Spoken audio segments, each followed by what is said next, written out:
तो hello good morning जोहार, मैं विनोद कुमार और आप देख रहे हैं हलचल न्यूज। समय हो चला है झारखंड की खबरों को जानने का और उनसे अपडेट होने का। तो चलिए जानते हैं आज की पहली और महत्वपूर्ण बड़ी खबर से। इससे पहले अगर आप हलचल न्यूज पे नए हैं तो चैनल को सब्सक्राइब करके बेल आइकन प्रेस कर दीजिएगा, जिससे झारखंड की हर एक छोटी बड़ी अपडेट आप तक। गिरिडीह में तेज रफ्तार पिकअप का कहर, 2 मजदूर की मौत, एक गंभीर रूप से घायल। झारखंड के गिरिडीह जिले के राजधनवार मुख्य मार्ग पर मरगो पंचायत भवन के सामने आज मंगलवार सुबह एक दर्दनाक हादसा हुआ था, जिसमें तेज रफ्तार पिकअप वैन वाहन ने पीछे से पैदल जा रहे 3 मजदूरों को रौंद दिया। हादसे में 2 लोगों की मौके पर मौत हो गई, जबकि एक व्यक्ति गंभीर रूप से घायल हो गया। मृतकों की पहचान बिरनी थाना क्षेत्र के जितकुड़ी निवासी वासुदेव साव और लखिया देवी के रूप में हुई है। वही धनपत साव इस दुर्घटना में गंभीर रूप से घायल हो गए, जिन्हें इलाज के लिए नज़दीकी अस्पताल में भर्ती कराया गया। जानकारी के अनुसार 3 मजदूर मखमंगरों की ओर पैदल मजदूरी करने जा रहे थे। इसी दौरान पीछे से आ रही एक तेज रफ्तार पिकअप वाहन ने उन्हें रौंदकर टक्कर मार दी, जिससे यह भयावह हादसा हो गया। घटना के बाद स्थानीय लोगों में आक्रोश है। सूचना मिलने पर पुलिस मौके पर पहुंची और मामले की जांच शुरू। झारखंड में 5 दिन के लिए येलो अलर्ट, 8 मई तक बारिश, आंधी व वज्रपात, तापमान में आई गिरावट, कई जिलों में मौसम सुहाना। झारखंड में मौसम का मिजाज तेजी से बदलना। राज्य के विभिन्न हिस्सों में प्री मानसून गतिविधियां पूरी तरह सक्रिय हो चुकी है। पिछले 24 घंटे के दौरान कई जिलों में हल्की से मध्यम वर्षा दर्ज की गई है। सबसे अधिक वर्षा लातेहार 70.5 मिमी रिकॉर्ड की गई, जबकि तेनूघाट में 24.4 मिमी बारिश हुई। दिन में तेज धूप के बाद देर रात रांची, रामगढ़, चतरा, गढ़वा, हजारीबाग, लातेहार समेत कई जिलों में तेज आंधी के साथ बारिश हुई। मौसम ने इस बदलाव से तापमान में भी उतार चढ़ाव देखने को मिला। मौसम विज्ञान केंद्र रांची ने राज्य में 8 मई तक बारिश, वज्रपात, तेज हवा और ओलावृष्टि की चेतावनी जारी की है। 5 मई को पूर्वी सिंहभूम, पश्चिमी सिंहभूम, सरायकेला, खरसावां, खूंटी, रांची, रामगढ़, धनबाद और बोकारो जिले के लिए ऑरेंज अलर्ट जारी किया था। इस क्षेत्र में 50 से 60 किलोमीटर प्रति घंटे की रफ्तार से आंधी चलने, गर्जन के साथ भारी बारिश और ओलावृष्टि की संभावना जताई गई है। आज दोपहर में भी कई जिलों में बारिश हुई है और बादल छाए रहेंगे। वहीं राज्य के अन्य हिस्सों के लिए येलो अलर्ट जारी करते हुए लोगों को सतर्क रहने की सलाह दी गई है। मौसम विभाग के अनुसार अगले 2 दिनों तक अधिकतम तापमान 2 से 3 डिग्री सेल्सियस तक गिरावट आ सकती है। मौसम विभाग ने लोगों को खराब मौसम के दौरान विशेष सावधानी बरतने की सलाह दी है। खुले मैदान में पेड़ों के नीचे और बिजली के खंभों पर पास खड़े होने से बचने को कहा है। ओलावृष्टि और तेज हवा से खेतों में लगी फसलों नुकसान होने की आशंका जताई गई है। मौसम विज्ञान के अनुसार बंगाल की खाड़ी में बने साइक्लोन सर्कुलेशन और टर्फ लाइन के प्रभाव से यह स्थिति बनी हुई है। बाबा मंदिर पहुंचे निशिकांत व भूपेंद्र यादव। निशिकांत ने बंगाल की जीत जनता की जीत बताया। सेंट्रल मिनिस्टर बोले, यह लोकतंत्र की ताकत का प्रमाण है। पश्चिम बंगाल विधानसभा चुनाव में भाजपा की जीत के बाद पार्टी के वरिष्ठ नेता का झारखंड दौरा शुरू हो गया। इसी क्रम में मंगलवार के केंद्रीय मंत्री भूपेंद्र यादव और सांसद निशिकांत दुबे देवघर पहुंचे, जहां उनका कार्यकर्ताओं और गर्म जर्सी से स्वागत किया। दोनों नेता सीधे सत्संग आश्रम पहुंचे, अर्चन देव से मुलाकात कर उसका आशीर्वाद लिया। आश्रम परिसर में कुछ समय बिताने के दौरान नेताओं ने आध्यात्मिक वातावरण में कार्यकर्ताओं के साथ संवाद भी लिया। उन्होंने दौरान भाजपा समर्थक में खास उत्साह देखने को मिला। उन्होंने पार्टी की जीत को ऐतिहासिक बताया। सत्संग आश्रम में दर्शन पूजन के बाद मीडिया से बातचीत करते हुए सांसद निशिकांत दुबे ने पश्चिम बंगाल में मिली सफलता को जनता की जीत करार दिया। उन्होंने कहा कि यह केवल भाजपा की नहीं बल्कि राज्य की जनता की जीत है, जिसने विकास और सुशासन की राजनीति पर भरोसा जताया। उन्होंने प्रधानमंत्री नरेंद्र मोदी को नेतृत्व को इस जीत का प्रमुख आधार बताते हुए कहा कि बंगाल की जनता लंबे समय से बदलाव चाहती थी, अब वह इच्छा पूरी हुई है। उन्होंने केंद्रीय गृह मंत्री अमित शाह की राजनीतिक संगठन की कड़ी मेहनत और कार्यकर्ताओं के समर्पण को भी सफलता का अहम कारण बताया। से रांची का परिवार हुआ हादसे का शिकार। स्कॉर्पियो डिवाइडर से टकराया, 35 फीट दूर पलटा, युवती की मौत, परिवार के 4 घायल। गोड्डा के अमहा ओवरब्रिज पर तेज रफ्तार स्कॉर्पियो डिवाइडर से पलट गई। टक्कर इतनी जबरदस्त थी कि वाहन का टायर फट गया, गाड़ी के परखच्चे उड़ गए। प्रत्यक्षदर्शियों ने मुताबिक हादसे के बाद वाहन करीब 35 फीट दूर जाकर दूसरे डिवाइडर से टकराते हुए पलट गया। इस हादसे में एक युवती की मौत हो गई, वही 4 अन्य लोग घायल हो गए। जानकारी के मुताबिक इस हादसे का शिकार होने वाला परिवार रांची से गुवाहाटी के लिए निकला हुआ था। इस सड़क हादसे में रांची का खेल गांव निवासी देव तिवारी की बेटी सारा तिवारी की मौत हो गई। वहीं उनकी पत्नी रूपा चौधरी और दूसरी बेटी चचेरी तिवारी को गंभीर हालत में गोड्डा सदर अस्पताल आईसीयू में भर्ती कराया गया। इसके अलावा 42 वर्षीय देव तिवारी और 26 वर्षीय ब्यूटी सिंह को बेहतर इलाज के लिए देवघर एम्स रेफर किया गया। ब्यूटी सिंह के पति सोनू सिंह को मामूली चोट आई है। सभी लोगों एक ही परिवार से जुड़े हुए बताए जा रहे हैं। सभी गुवाहाटी जा रहे थे। प्रारंभिक जांच में सामने आया है कि वाहन काफ़ी स्पीड था। चालक अचानक नियंत्रण खो बैठा। स्थानीय लोगों और प्रत्यक्षदर्शियों का कहना है कि संभव चालक को झपकी आ गई थी, जिसके कारण यह हादसा हुआ।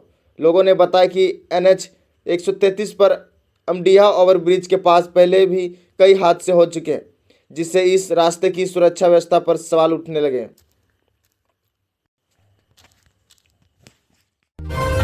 कोडरमा में जंगल से महिला का शव बरामद। 2 महीने से थी लापता। पति को छोड़ प्रेमी के साथ रहने गई थी। जांच में जुटी पुलिस। कोडरमा के सदर थाना क्षेत्र के अंतर्गत इंदिरावा पंचायत के मलको गांव में सुबह एक महिला का शव मिला। गांव के लोग जब रोज की तरह टहलने के लिए जंगल की ओर जा रहे थे, तभी उनकी नज़र शव पर पड़ी।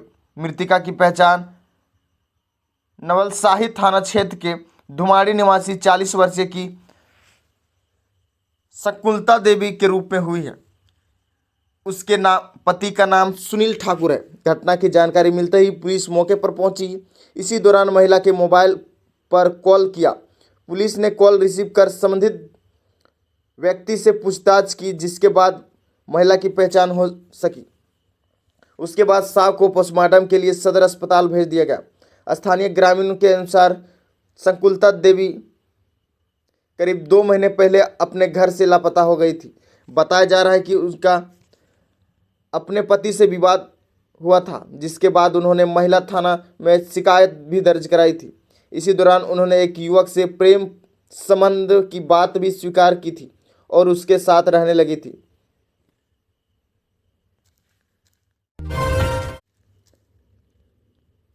झारखंड में 108 एम्बुलेंस सेवा में वेतन संकट, कर्मचारी हड़ताल पर। झारखंड में संचालित 108 एम्बुलेंस सेवा इस समय समान फाउंडेशन द्वारा संचालित की जा रही है। कर्मचारियों का आरोप है कि संख्या ने ना तो उन्हें वैधानिक श्रमिक अधिकार दी रही है और ना ही समय पर वेतन का भुगतान कर रही है। पहले ही भी कर्मचारियों ने अपनी मांग को लेकर कई बार आंदोलन किया था, जिसके बाद कंपनी की ओर से समझौता पत्र दिया गया, लेकिन अब उसे अब तक लागू नहीं किया गया। कर्मचारियों का कहना है कि सरकार की स्पष्ट निर्देशों और समझौतों के बावजूद कंपनी मनमानी और दबंगई पूर्ण रवैया अपनाते हुए उसके अधिकार का हनन कर रही है। बड़ा सवाल यह उठ रहा है कि जब कंपनी खुलेआम सरकारी निर्देशों का अवहेलना कर रही है, तो सरकार इस पर अब तक कार्रवाई क्यों नहीं कर रही है। कर्मचारियों का आरोप है कि कार्रवाई नहीं होने से कंपनी का मनोबल लगातार बढ़ता जा रहा है। वर्तमान में कर्मचारियों का मार्च और अप्रैल 2026 का वेतन लंबित है, जिससे उन्हें गंभीर आर्थिक परेशानी का सामना करना पड़ रहा है। वेतन भुगतान के लिए कॉल सेंटर में कार्यरत इमरजेंसी ऑफिस ने कंपनी के निर्देशक सुमित वासुकी से कई बार संपर्क कर आग्रह किया है, लेकिन हर बार सिर्फ आश्वासन मिला और भुगतान नहीं हुआ। अतः मजबूर होकर कर्मचारियों ने 3 मई 2026 की शाम से काम बंद कर दिया है। जब कोई स्पष्ट जवाब नहीं मिला तो हड़ताल पर बैठ गए।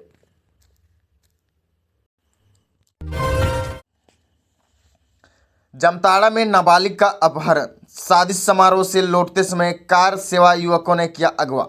जामताड़ा थाना क्षेत्र के एक नाबालिग लड़की के अपहरण का सनसनीखेज मामला सामने आया है, जिससे पूरे इलाके में असुरक्षा और चिंता का माहौल बन गया। पीड़ित पिता की शिकायत पर पुलिस ने मामला दर्ज कर आरोपी की तलाश तेज कर दी है। घटना के बाद परिजनों ने गहरा सदमा है और वो जल्द कार्रवाई की मांग कर रहे हैं।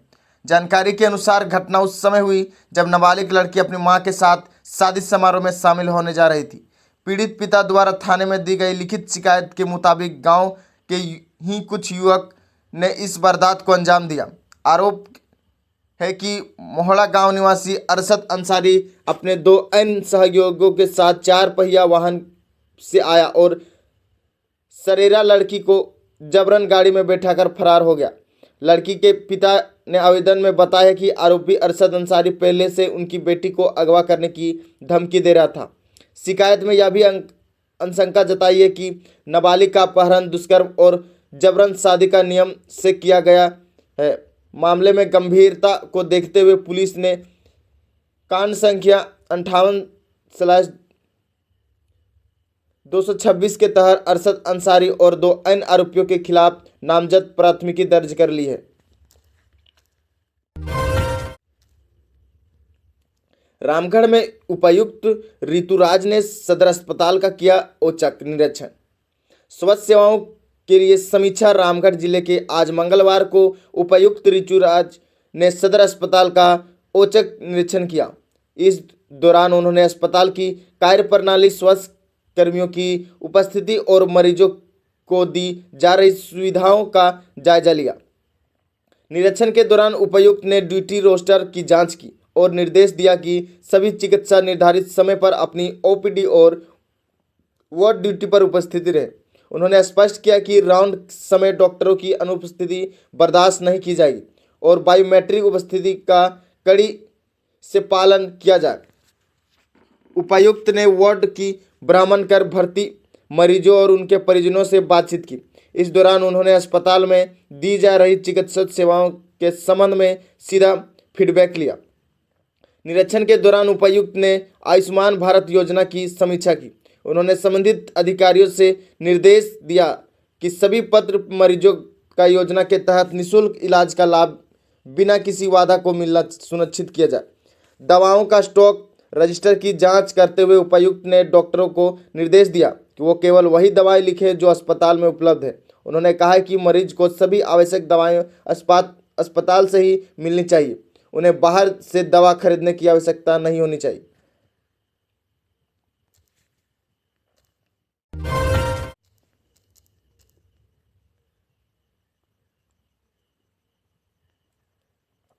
चाईबासा में महिला ने गलती से कीटनाशक पीकर गंवाई जान। महिला को दिखता कम था। चिट्री गांव में इलाज के दौरान हुई मौत। पश्चिमी सिंहभूम जिले के गोयलकेरा थाना क्षेत्र के चिट्री गांव में एक 57 साल की महिला कीटनाशक पीने से मौत हो गई। मृतका की पहचान सुंदरी डाकरा पति खुशराम डटका के रूप में हुई है। उन्होंने गलती से कीटनाशक को सामान्य दवा समझकर पी लिया था, जिसके बाद इलाज के दौरान उसका निधन हो गया। जानकारी के अनुसार सुंदरी डाकरा ने चींटी मारने वाली दवा को गलती से अपनी सामान्य दवा समझकर पी लिया। घटना के समय घर के अन्य सदस्य एक शादी समारोह में शामिल हो गए थे। जब परिजन वापस लौटे तो महिला की हालत गंभीर पाई गई। गंभीर हालत में परिजनों ने उन्हें तत्काल गोयलकेरा सामुदायिक स्वास्थ्य केंद्र पहुंचाया। वहां प्राथमिक उपचार के बाद डॉक्टरों ने उन्हें सदर अस्पताल चाईबासा रेफर कर दिया। चाईबासा में इलाज के दौरान देर रात में उसकी मौत हो गई।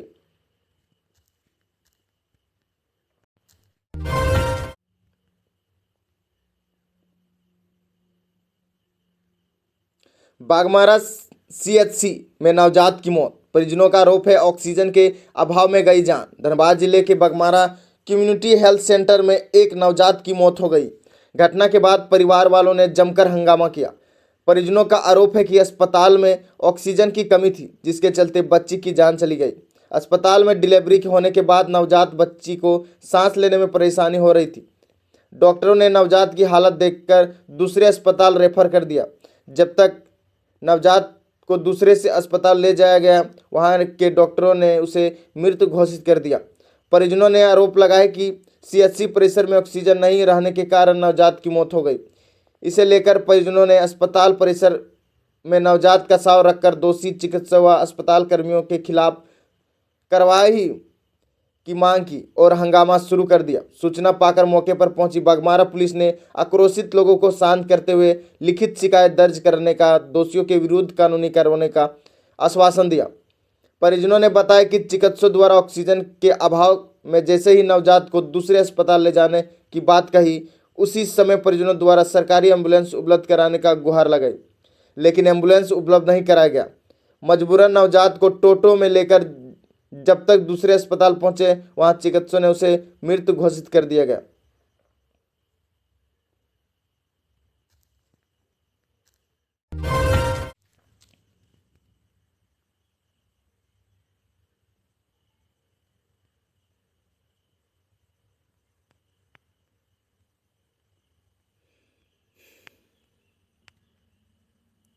राज्य का फायर सिस्टम स्मार्ट, डोरंडा में बनेगा कंट्रोल रूम।